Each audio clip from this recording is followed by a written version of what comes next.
Hello Gemini, thank you for joining me for your Sun or Ascendant forecast for week commencing the 13th of August. How are you finding that energy from that partial solar eclipse?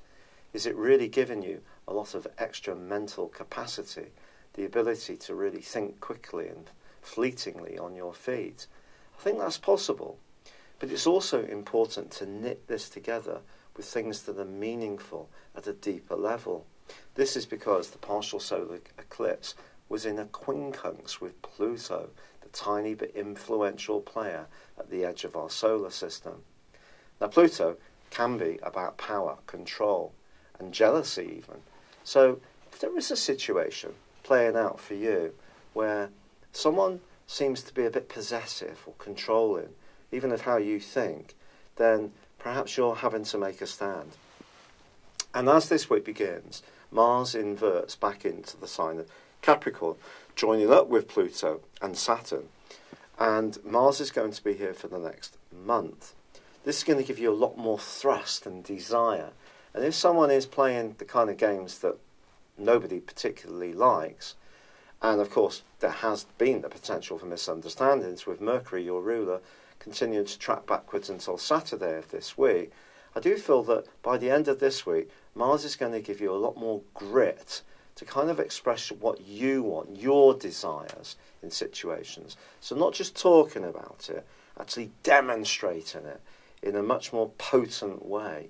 And that could be very exciting as far as an intimate love relationship is concerned, or a business affair is concerned, or an idea you've had. But just make sure that your thinking and your values are not going to be compromised by someone else's desires nor yours. It has to work harmoniously for you. Unfortunately, Venus is doing you a wonderful favour at the moment in the most glorious part of your horoscope. If you really want to woo someone with your charm and just glorious charisma, then this is the time to do it.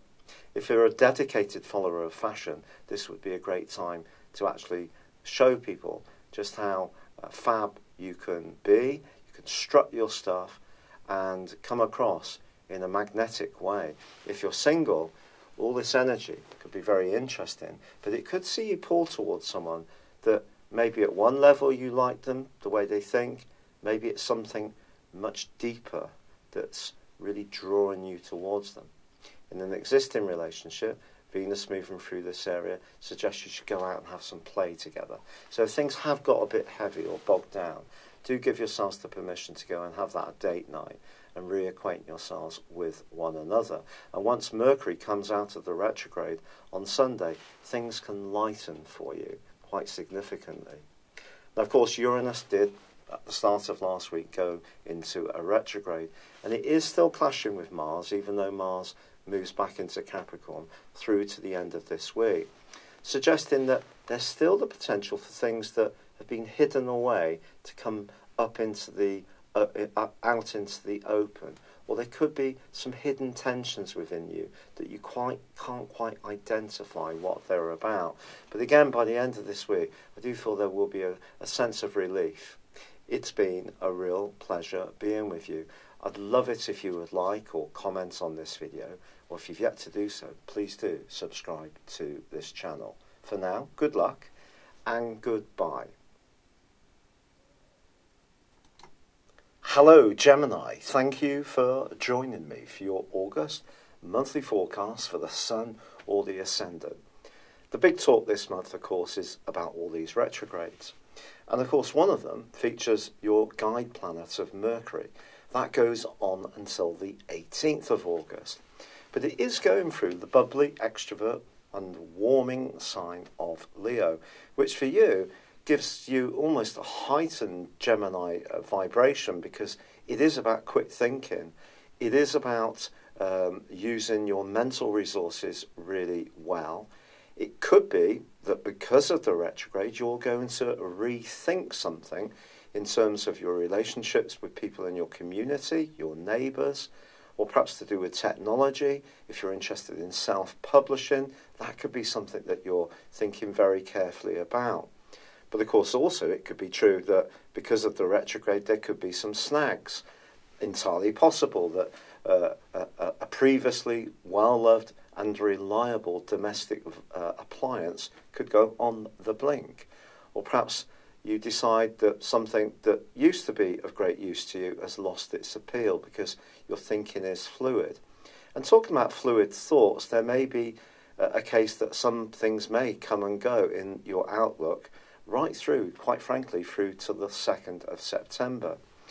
But before we get too bogged down in the story of all these retrogrades, we must also consider that there is a partial solar eclipse on the 11th in Leo, and along with the North Node, which itself goes through 3 phases of retrograde, this gives you a fantastic opportunity to sparkle and be effervescent, not just in the month following the 11th, but potentially over the next half year too.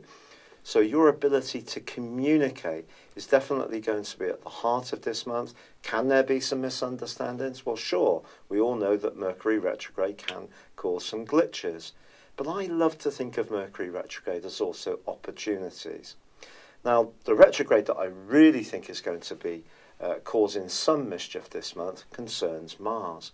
Now, for you, it starts the month in the sign of Aquarius, but it does invert backwards on the 13th into the sign of Capricorn.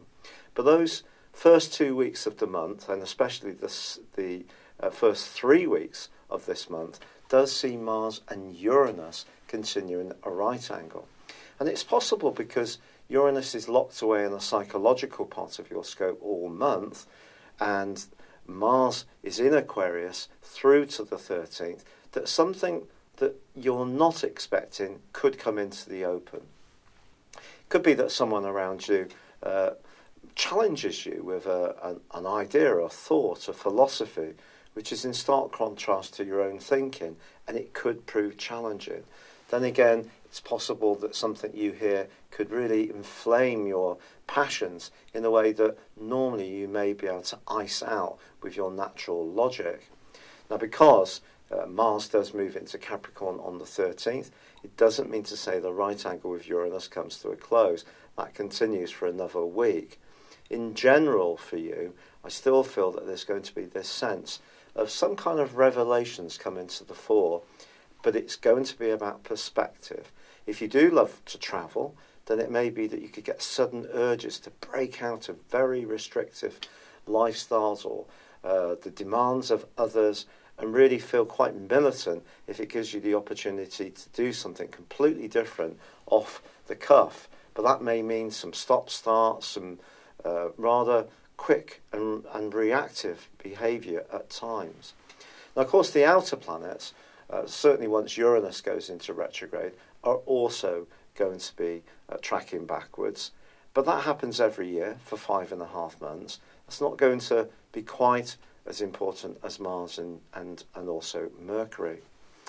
What I would say to you, however, is the month begins and sees Jupiter, the planet of growth, which is in your sector of health and work, in a right angle to the Sun. Your enthusiasm about your ideas or a project could be awesome from the 3rd through to the 10th, but it is going to be important not to promise more than you can realistically deliver.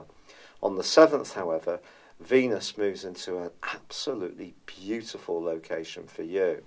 This is about as good as it gets, quite frankly, Gemini, for you, because right through to the end of the month, she's going to be illuminating the more romantic, glamorous, and self-confident part of your situation.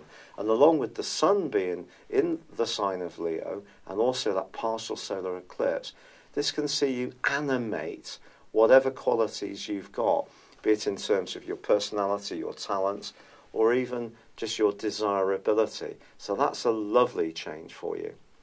Now, it is true to say that there is going to be a more subtle set of energies coming in from the 23rd, when the Sun moves into the sign of Virgo.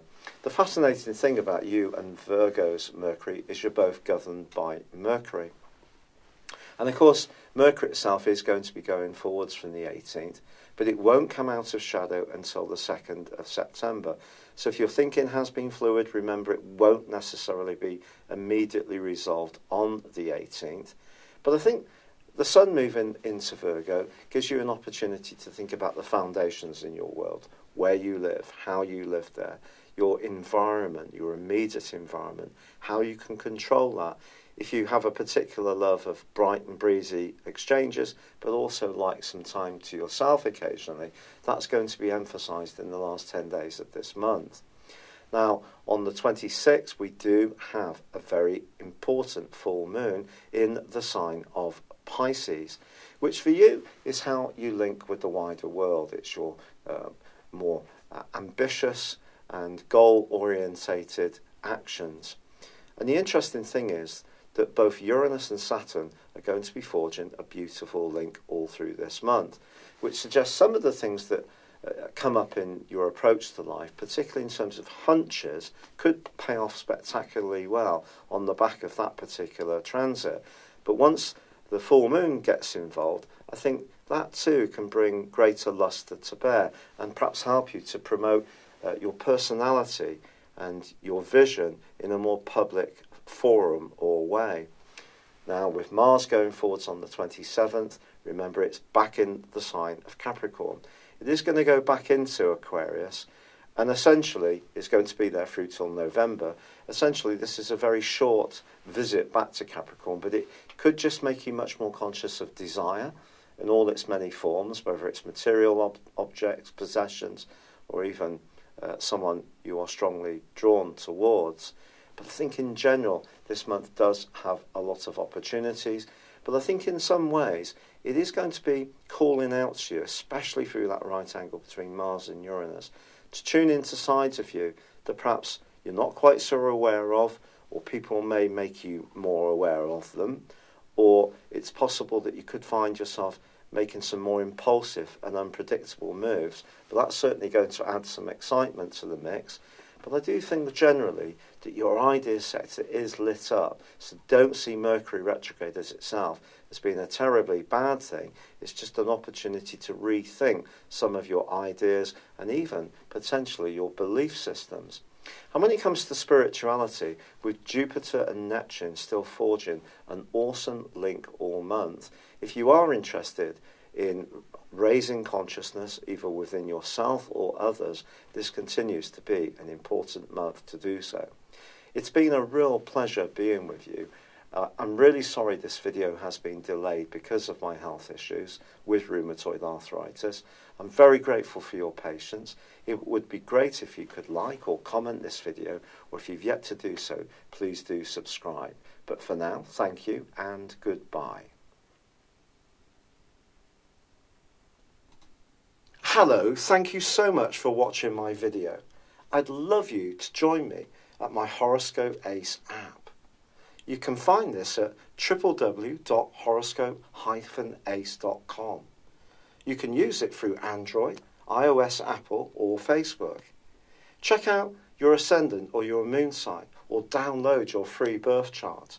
There's all your favourite videos, plus there are daily, weekly, monthly and yearly horoscopes for general, love, Chinese and Indian astrology.